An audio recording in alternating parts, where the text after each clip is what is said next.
Hi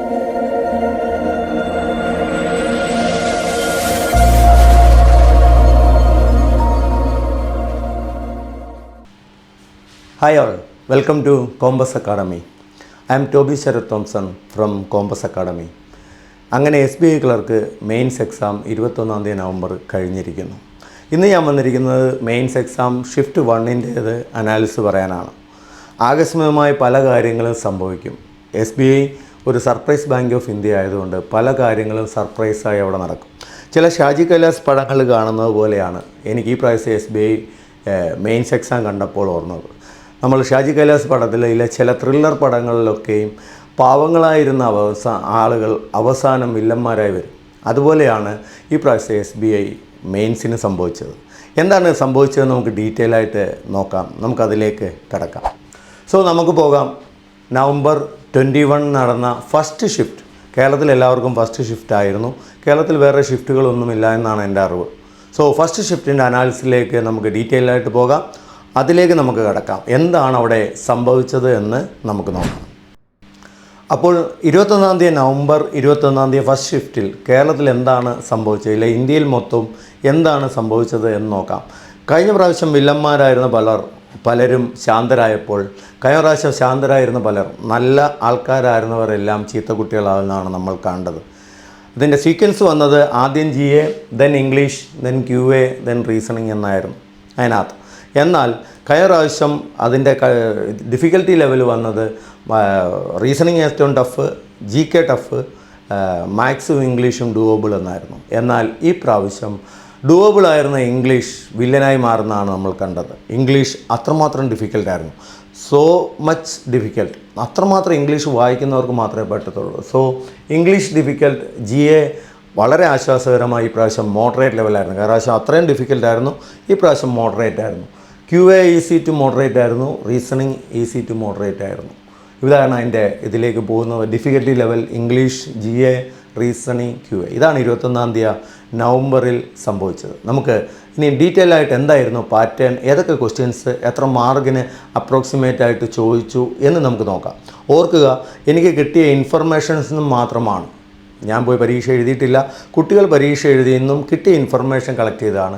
അങ്ങോട്ടും ഇങ്ങോട്ടും ചെറുതായിട്ട് വേരി ചെയ്യാം.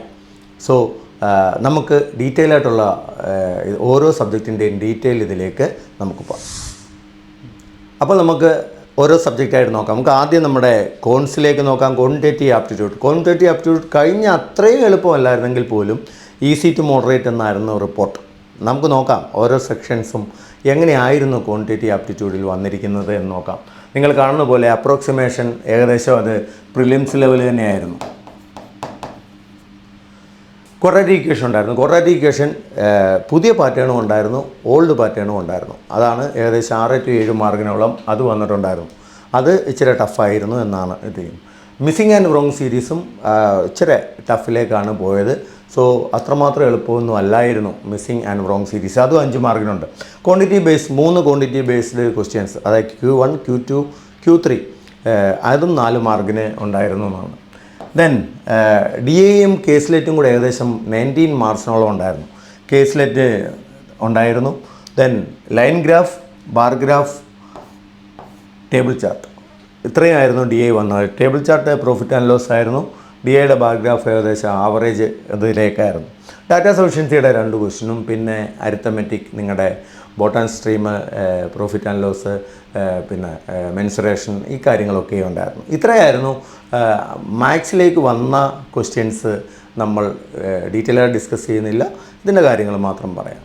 അപ്പോൾ ഈസി ടു മോഡറേറ്റ് എന്നാണ് ഇത് ചെയ്യുന്നത്. എന്നാൽ കഴിഞ്ഞ അത്രയും ഈസി ആയിട്ട് വന്നിട്ടില്ല എന്നർത്ഥം. കഴിഞ്ഞ വർഷം അത്രമാത്രം ഈസി ആയിരുന്നു, ഏകദേശം ഒരു പ്രിലിംസ് ലെവൽ മാത്സ് ആയിരുന്നു. എന്നാൽ ഈ പ്രാവശ്യം അത്രയും ഒരു ടഫിലെ ഈസി അല്ല, എന്നാൽ ഈസി ടു മോഡറേറ്റ്, ഡൂവബിൾ എന്ന് നമുക്ക് പറയാവുന്ന ഒരു സെഷനായിരുന്നു QA.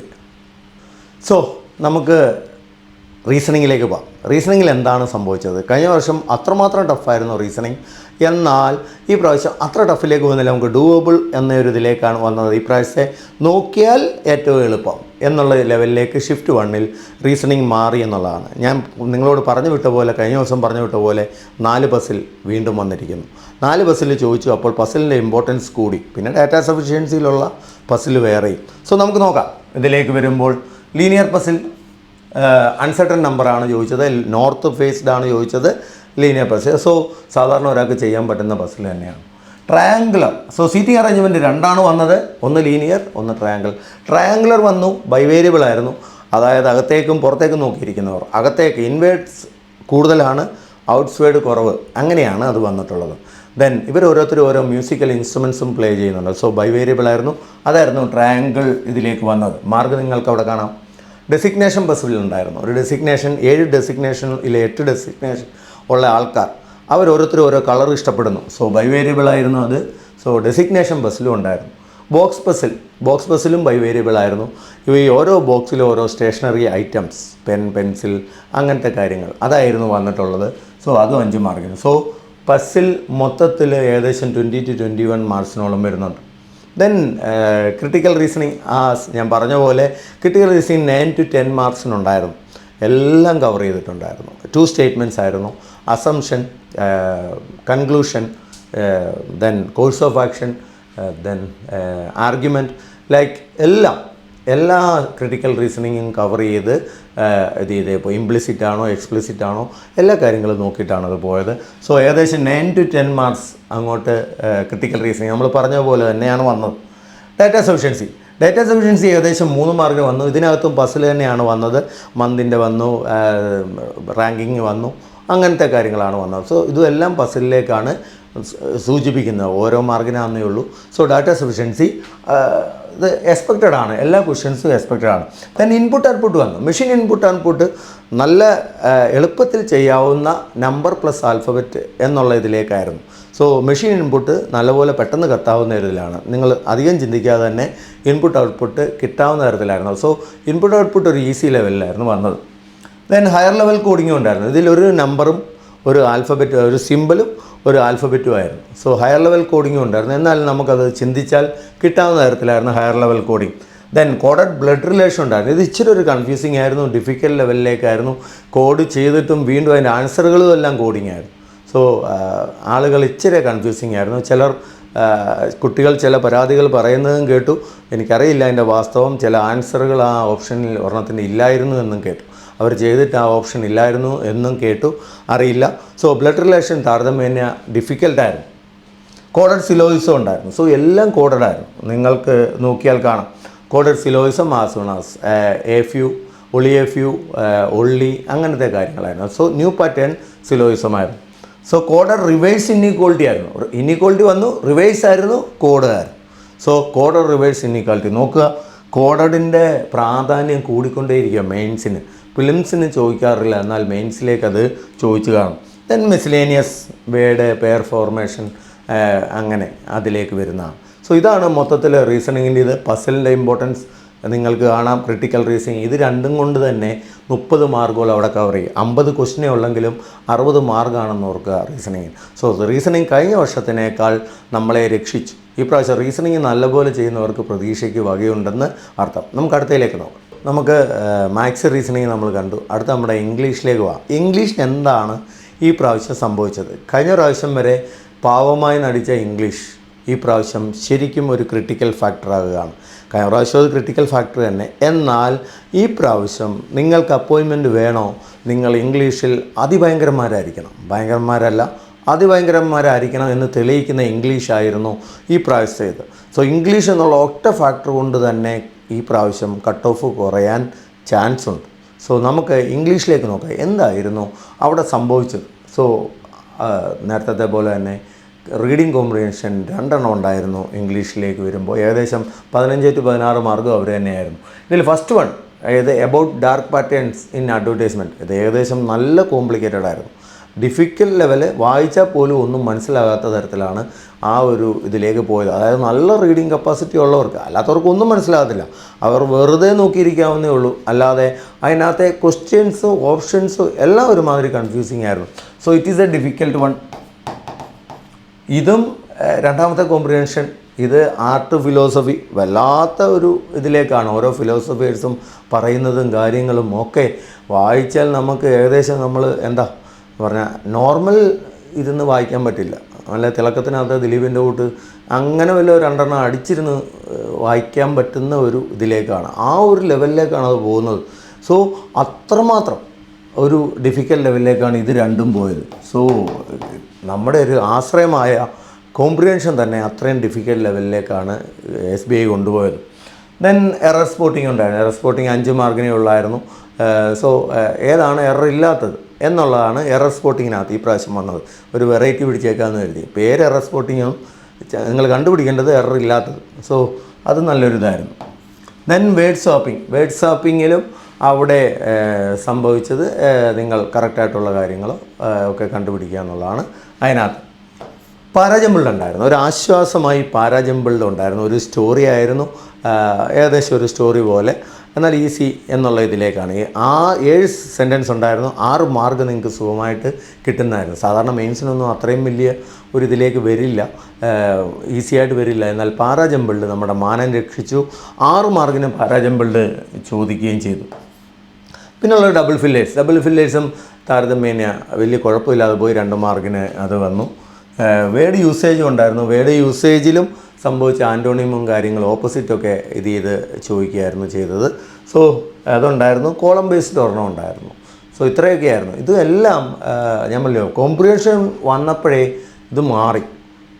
ഇതിൽ നിന്ന് ഇംഗ്ലീഷിൽ നിങ്ങൾക്ക് എന്ത് മനസ്സിലാക്കാമെന്ന് ചോദിച്ചാൽ, ഗ്രാമർ ഇനി നിങ്ങൾ നോക്കുന്നത് മണ്ടത്തരമാണ്. സോ നിങ്ങൾക്ക് നോക്കിയാൽ കാണാം, ഗ്രാമറിലേക്കുള്ളത് 5 മാർക്കിന് മാത്രമാണ് ചോദിക്കുന്നത്. ബാക്കിയെല്ലാം നിങ്ങളുടെ റീഡിങ് കപ്പാസിറ്റിയിലേക്കാണ് വിരൽ ചൂണ്ടുന്നത്. നല്ല റീഡിംഗ് ഉള്ള ഒരാൾക്ക് മാത്രമാണ് ഇപ്രാവശ്യത്തെ ഇംഗ്ലീഷ് നല്ലപോലെ ഇത് ചെയ്യാൻ പറ്റത്തുള്ളൂ. നമുക്ക് അടുത്തയിലേക്ക് നോക്കാം. ഇനി നമുക്ക് നമ്മുടെ GAയിലേക്ക് നോക്കാം. GAയിലെ ക്വസ്റ്റ്യൻസൊക്കെ നിങ്ങൾക്ക് പലയിടത്തു നിന്നും കിട്ടും.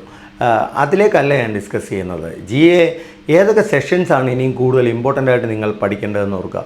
2 സെഷനായിട്ടാണ് എക്സാം നടന്നത്. ഷിഫ്റ്റ് 2 ഉണ്ട്. ഷിഫ്റ്റ് 2ലും GK കഴിഞ്ഞ വർഷത്തിനേക്കാൾ താരതമ്യേന എളുപ്പമായിരുന്നു. കഴിഞ്ഞ വർഷത്തിനേക്കാൾ, അതായത് ഈ കഴിഞ്ഞ ഫെബ്രുവരി നടന്ന 2025 നടന്ന എക്സാമിനേക്കാൾ എളുപ്പമായിരുന്നു. സോ ഈസി ടു മോഡറേറ്റ് എന്ന് പറയാനും മോഡറേറ്റ് എന്ന് നമുക്ക് പറയാം. നിങ്ങൾക്ക് പക്ഷേ റീസെൻ്റായിട്ടുള്ളതൊന്നും ഇവർ ചോദിച്ചില്ല. ഒക്ടോബർ നവംബർ കാര്യങ്ങളൊന്നും ഇവർ ചോദിച്ചില്ല. ഓഗസ്റ്റ് വരെയുള്ളത് ചോദിച്ച് നിർത്തി. അതാണ് GKയുടെ ഇത്. അപ്പോൾ SBI ആണ്, എന്തും പ്രതീക്ഷിക്കാം. സോ അതിനകത്തൊന്നും ഒരു പരാതിയോ കാര്യങ്ങളോ ഒന്നുമില്ല. എന്നാൽ കഴിഞ്ഞ വർഷത്തിനേക്കാൾ താരതമ്യേന അത്യാവശ്യം പഠിക്കുന്നവർക്ക് ചെയ്യാൻ പറ്റുന്ന ഒരു ഇതിലേക്കാണ്. സോ ഇംഗ്ലീഷ് ഡിഫിക്കൽട്ടായപ്പോൾ GK ഒരാശ്വാസമായി മുന്നോട്ട് വന്നു എന്ന് നോക്കാം. ഏതൊക്കെ സെക്ഷനിൽ നിന്നാണ് GK വന്നിട്ടുള്ളതെന്ന്, GA ജനറൽ അവയർനെസ് വന്നിട്ടുള്ളത് എന്ന് നമുക്കൊന്ന് നോക്കാം. അതിനകത്ത് ലൈക്ക് കറണ്ട് അഫയേഴ്സ് ഏകദേശം 12 മാർക്കിനോളമാണ്. എല്ലാം കറണ്ട് അഫയേഴ്സാണ്. എന്നിരുന്നാലും 12 മാർക്കിനോളം കറണ്ട് അഫയേഴ്സ് ചോദിച്ചു. പല രാജ്യങ്ങളുമായിട്ടുള്ള ബന്ധങ്ങൾ, കാര്യങ്ങൾ ഒക്കെ അതിലേക്ക് ചോദിച്ചു. ഫിനാൻഷ്യൽ അവയർനെസ് ഏകദേശം ഫിനാൻഷ്യൽ കാര്യങ്ങൾ ഉള്ള എത്ര എമൗണ്ട്, ലോൺ എമൗണ്ട്, കാര്യങ്ങൾ, ആ കാര്യങ്ങളൊക്കെയും 5 മാർക്കിന് ചോദിച്ചിരുന്നു. എന്നാൽ നിങ്ങൾ എളുപ്പത്തിൽ നിങ്ങൾ ഓർക്കേണ്ട കാര്യം ഇതാണ്. ഇന്ത്യൻ ഗവൺമെൻറ് സ്കീംസ്, ഇനിഷ്യേറ്റീവ്സ്, ഇതിനെക്കുറിച്ച് നല്ലപോലെ 10 മാർക്കിനോളം അത് ചോദിച്ചു. സോ സ്കീംസ്, ഇനിഷ്യേറ്റീവ് ഒക്കെ പഠിക്കേണ്ടത്. ഇനി നിങ്ങൾക്ക് ഇതിൻ്റെ ഒരു വെളിച്ചം ഞാൻ തരുന്നത് എന്തിനാണെന്ന് ചോദിച്ചാൽ, നിങ്ങൾ IPS ക്ലർക്ക് ചെയ്യുമ്പോഴും ഈ ഒരു മോഡലിൽ പഠിച്ചു പോവുക.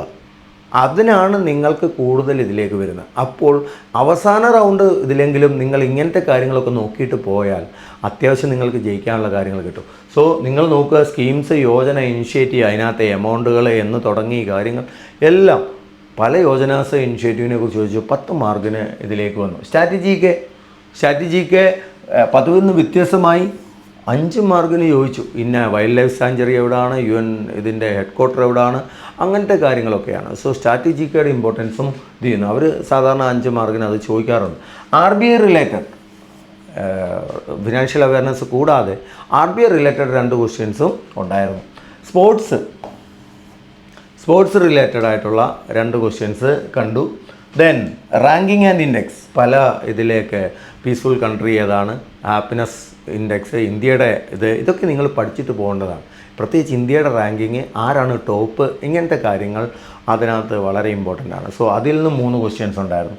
ദെൻ പല രാജ്യങ്ങളുമായിട്ടുള്ള ഇതൊക്കെ കറണ്ട് അഫയേഴ്സ് വരുന്നതാണ്. എന്നിരുന്നാലും നിങ്ങൾ ഇതൊക്കെ പ്രത്യേകിച്ച് നോക്കാൻ വേണ്ടിയിട്ടാണ് ഞാൻ പറയുന്നത്. കാരണം ചിലതിൽ നല്ല സെക്ഷനായിട്ട് കൊടുക്കും. MOUs ആൻഡ് അഗ്രിമെൻറ്റ് പല രാജ്യങ്ങളുമായിട്ട്. അതിനകത്തുനിന്ന് 3 ഇന്ന രാജ്യമായിട്ട് ഇന്ന കരാർ വെച്ചിരിക്കുന്ന ഏത് രാജ്യമായിട്ടാണ്, ഇതൊക്കെ ചോദിച്ചു. 3 മാർക്കിന് ചോദിച്ചു. ദെൻ മിസ്ലേനിയസ് ആയിട്ടുള്ള ഇമ്പോർട്ടൻറ്റ് ഡേയ്സിൽ നിന്ന് 2 ചോദ്യം ഉണ്ടായിരുന്നു. ബുക്സ് ആൻഡ് ഓതേഴ്സിൽ നിന്ന് 1 ചോദ്യം ഉണ്ടായിരുന്നു. ദെൻ ഇന്ന ആൾ ഏത് അസോസിയേറ്റഡ് ഫീൽഡാണ്, അതും ചോദിച്ചായിരുന്നു. പണ്ടത് സ്ഥിരമായി ചോദിച്ചു വരുന്നതാണ്. സോ അതും ചോദിച്ചു വരിക.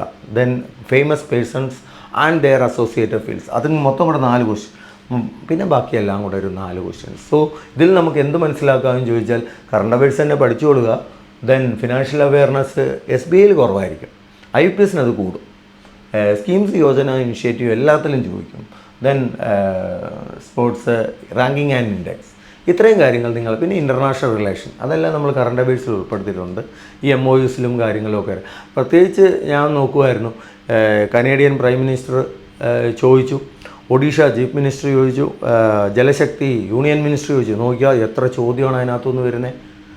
ഇതൊക്കെ നിങ്ങളുടെ സ്ട്രാറ്റജിക്ക് എന്ന് പറയണോ കറണ്ട് അഫയേഴ്സ് എന്ന് പറയണോ, ഏതിനാണേലും അത്രയും നോക്കി പോയവർക്കെങ്കിലും അത്രയും മാർക്കെങ്കിലും ഷുവറായിട്ട് കിട്ടുന്ന ഒരു ഇതായിരുന്നു. കഴിഞ്ഞ വർഷത്തെ പോലെയൊന്നും അല്ല, കൂടുതലും സ്ട്രെയിറ്റ് ആയിട്ടുള്ള ക്വസ്റ്റ്യൻസ് ആയിരുന്നു ചോദിച്ചുകൊണ്ടിരുന്നത്.